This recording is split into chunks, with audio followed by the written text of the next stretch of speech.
कैसा बीता कल का दिन आप लोगों का? अच्छा बीता। तो कल जो मैंने आप लोगों को टास्क दिया था उसी से मैं आज शुरुआत कर रहा हूँ। कल का टास्क बड़ा सिंपल सा था, लेकिन जब करने गए होंगे तो कुछ टफ सा भी दिख रहा होगा। जब बोलने गए होंगे तो वाक्य नहीं निकल रहे होंगे, आवाज नहीं निकल रही होगी, शर्म लग रहा होगा, क्या बात करें, क्या बोले। लेकिन फिर भी कुछ लोगों ने कर दिखाया और उनकी मम्मी ने मेरे को फोन करके मैसेज करके इंफॉर्मेशन भी दिया कि हमारे बच्चे या हमारी बच्ची आपका जो टास्क था उसको अच्छे से पूरा किए। इसमें से सबसे पहला जो कॉल मेरे पास आया वो क्लास 2 की ईशी है, उनका कॉल आया था। उनके लिए एक बार ताली हो जाए। थैंक यू ईशी। दूसरा मैसेज जो मेरे पास आया था मिस्टर मिजान आपका आया था, इनके लिए भी एक बार ताली हो जाए। जोर से। उसके बाद जो मेरे पास में अगला मैसेज आया था वो मैसेज था महविश फिरदौस के लिए, एक बार इनके लिए भी ताली हो जाए।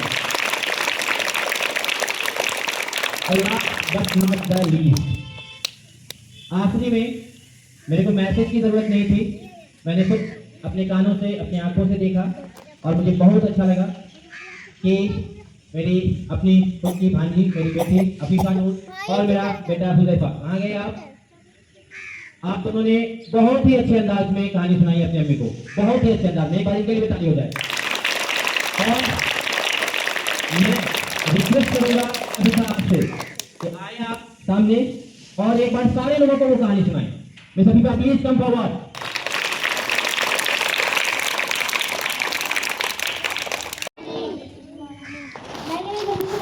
क्लास 4। दो बैलों की कहानी। एक किसान था, उसका नाम जूरी था। उसके पास दो बैल थे, एक का नाम हीरा था और दूसरे का नाम मोती था। दोनों बैल किसान से बहुत खुश रहते थे। किसान उन्हें भूल के भी मारता या पीटता नहीं था। एक दिन किसान की पत्नी का भाई आया, उसका नाम गया था। वो दोनों बैलों को कुछ दिन के लिए ले जाने आया था।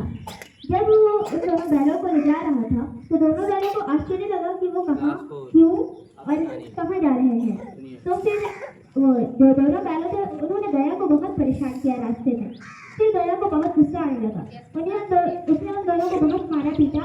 फिर गया बहुत मुश्किल से घर पहुंचा था अपने, और फिर उन्हें जाकर बांध दिया था और उनके सामने रूखा सूखा भूसा डाल दिया था। फिर भी दोनों बैल ने सुनना करते नहीं था। फिर वो दोनों बैल जो थे भागने का निश्चय किया। फिर दोनों बैल रात को भाग गए थे। अगले दिन सुबह जब धूरी अपने घर से बाहर निकला तो उसने अपने दोनों बैलों को घर के बाहर देखा तो वो सारा कुछ समझ गया था। फिर उसने अपने हाथों से दोनों बैल को प्यार किया।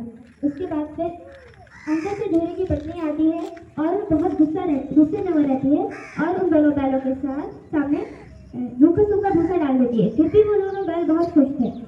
अगले दिन फिर वो धूरी की पत्नी का भाई आया और उसने फिर से बैल ले जाने का निश्चय किया, पर इस बार उसने दोनों बैलों को गाड़ी में लेके किया था। पर जो मोती था वो सोचा कि गाड़ी को गड्ढे में गिरा दे। हीरा थोड़ा समझदार था तो उसने गाड़ी को बचा लिया। फिर गया जैसे तैसे घर पहुंचा और उन्हें मोटे रस्सी से बांध दिया और फिर उनके साथ सब काम करवाता था। सुबह से लेकर शाम तक उनसे हल जुतवाता था। उसके बाद रात को घर लाकर मोटे रस्सी से बांध के उनके सामने रूखा सूखा भूसा डाल देता था। पर गया के घर में एक छोटी सी बच्ची थी।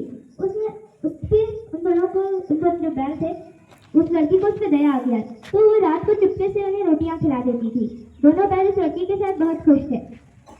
एक दिन मोती जो था वो उस मोटी रस्सी को चबाकर तोड़ने की कोशिश कर रहा था, पर वो जो लड़की थी वो देख ली तो उन्हें इन दोनों बैल पे बहुत ज्यादा ही दया आ गया तो उन्होंने दोनों बैल को आजाद कर दिया। उसके बाद फिर जब वो बैल वहां से भागते हैं तो रास्ते में एक सांड मिलता है। सांड ने हीरा पे वार किया तो मोती उसको पीछे से मार देता है। पर सांड तो एक बैल को आराम से हरा सकता था, पर दोनों बैल को हराना मुश्किल था, तो वह सांड जान बचा के भाग लेता है। उसके बाद फिर आगे बढ़ते ही हीरा और मोती को मटर के खेत देखते हैं, पर उन्हें भूख तो बहुत ज्यादा लगी थी। हरी भरी मटर देखकर उनकी भूख और बढ़ गई तो फिर वो मटर के खेत में चले जाते हैं। अभी पेट भरा भी नहीं था कि मटर के खेत का मालिक आ गया और फिर वो उन दोनों बैल को घेर लिया और उन्हें कांची हाउस वाले के यहाँ बंद करवा दिया। वहाँ बहुत सारे जानवर थे, भैंस थे, घोड़ा था, घोड़ी थी। सब सोते तो सब नहीं वहाँ खाने का बंदोबस्त था नहीं पानी का। हीरा और मोती को यह देख के बहुत आश्चर्य हुआ। मोती ने अपने सींग से दीवार पे 2-3 चोट मारी तो दीवार जो थी वो थोड़ी सी टूट गई। तो फिर उसने और बहुत ज़्यादा ही मारा तो दीवार में रास्ता बच गया। तो सबसे पहले उन्होंने भैंस घोड़े सबको भगाया। उसके बाद फिर हीरा को बोला चलने के लिए तो हीरा नहीं तैयार हुआ। तो फिर वो दोनों नहीं गए। अगले दिन कांटी जो हाउस वाले थे वो बहुत ही आश्चर्य हुए कि हीरा और मोती नहीं गए थे। तो उन्होंने हीरा और मोती को एक व्यापारी को बेच दिया था। व्यापारी उन्हें घर लेके जा रहा था कि हीरा और मोती को रास्ता जब पहचाना जाने लगा तो उसने वहाँ से इतना भागा कि आगे आगे हीरा मोती था और पीछे व्यापारी था। वो भागते भागते अपने घर पहुँच गए हीरा और मोती। उसके बाद वो व्यापारी भी उनके साथ पीछे पीछे उनके घर पहुँच गया। उसके बाद फिर जब ये व्यापारी उनके घर पहुँचा था तो झोरी भी वहीं पे था। तो नहीं वो जो मोती तो नहीं आओ देखो नहीं तो और व्यापारी को मार मार के भगा दिया। उतने में अंदर से जो जोड़ी की पत्नी थी वो आई और फिर उन दोनों बैलों को प्यार की और जोड़ी ने भी उन दोनों बैल को प्यार किया। Thank you. बहुत सही। मैं आप लोगों को सेशन फिर से स्टार्ट कर रहा हूँ। अभी तक हम लोगों का सेशन स्टार्ट नहीं हुआ है। अभी तो कल के सेशन पे हम लोगों का डिस्कशन चल रहा था। कैसा लग रहा है बेटा? खुद को बदलते हुए देखते हुए कैसा लग रहा है आप लोगों को? अच्छा नहीं लग रहा है? अच्छा लग रहा है? तो मुझे तो ऐसा फील नहीं हो रहा कि आपको अच्छा लग रहा है। आप बोल ही नहीं रहे। कैसा लग रहा है? कैसा लग रहा है? कितना अच्छा? सच में? नहीं, झूठ बोल रहे हैं आप झूठ बोल रहे हैं। मुझे मालूम है कि आप झूठ बोल रहे हैं। अभी धीरे धीरे जैसे जैसे हम लोग अपने सफर पे और आगे बढ़ेंगे आप यकीन मानिए आपको बहुत अच्छा लगेगा। मैं आपके पेरेंट्स के लिए संडे का कोई एक टास्क सोच के रखा हुआ हूँ। आपके पेरेंट्स आने वाले संडे को आपके लिए कोई एक टास्क पूरा करेंगे जिसको देख के एक तरह से वो आपका सरप्राइज होगा, जिसको देख करके आप बहुत खुश होंगे। और फिर उसी टास्क के बाद आपको ये रियलाइज होगा कि हमने एक हफ्ता कंप्लीट कर लिया। आज अभी हम लोग 2 से 3 दिन कंप्लीट किए हैं ना। अभी 2 से 3 दिन बहुत छोटा है बेटा, बहुत छोटा है। 180 दिन, 6 महीना लगातार बिना मोबाइल के। अच्छा, यहाँ पे कितने ऐसे लोग हैं जिनको चाहत हुई मोबाइल चलाने की लेकिन वो नहीं चलाए? आप लोगों को दिल करना था मोबाइल चलाने का? अभय और आयुष और रोनित एंड सहान एंड इसी बहुत सारे लोग हैं जिनको दिल तो कर रहा था लेकिन सच में आप नहीं चलाए थे? सच में नहीं चलाए थे? सही में? चलिए, वेरी गुड। एक बार ताली हो जाए आपके लिए। धीरे धीरे और आगे बढ़ेंगे। क्या किसी की मिसप्लेस स्टोरी है यहाँ पे? हाँ, आइए काव्या, अपनी मिसप्लेस स्टोरी सुनाइए। आप कब आप खो गए थे, कहाँ खो गए थे?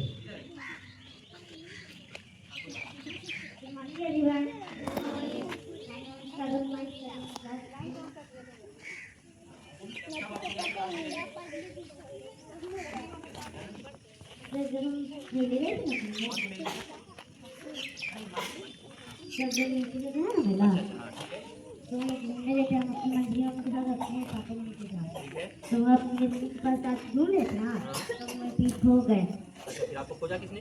मेरी मम्मी ने मुझे खोजा। अच्छा, जब आपको जब मम्मी खोज लिए तब आपको कितना खुशी मिला? बहुत ज़्यादा ना। और जब आप मिसप्लेस हो गए थे तो क्या आप परेशान हो रहे थे? Yes sir. तो ये आपके लिए अब यादगार बन गया ना। Yes sir. तो चलिए एक बार इनके लिए ताली बजाएं। सऊदी अरब, ओके ठीक। तो वहाँ पे मम्मी जो थी वो गई थी और मुझे वहाँ पे एक गेट के पास जाना था पर वो गेट मैं दूसरे से चली गई। उसके बाद फिर मुझे यहाँ पे किसी का नंबर याद नहीं था। तो फिर मुझे एक बस अपने नानू का नंबर याद था।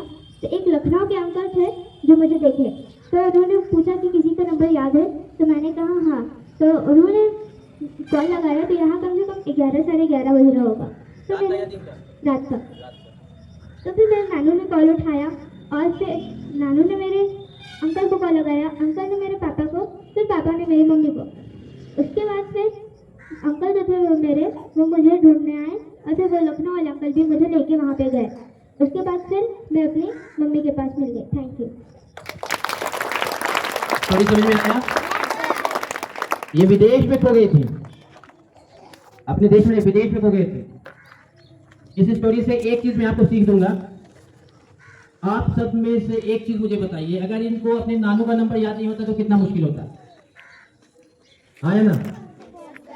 तो इस वजह से आप लोग भी कोई एक इंसान का नंबर याद करें बेटा। मोबाइल में रहेंगे तो याद कर लेंगे क्या? अगर मोबाइल में रहेंगे तो आपको अपने मम्मी अपने पापा का नंबर याद रहेगा? नहीं रहेगा याद।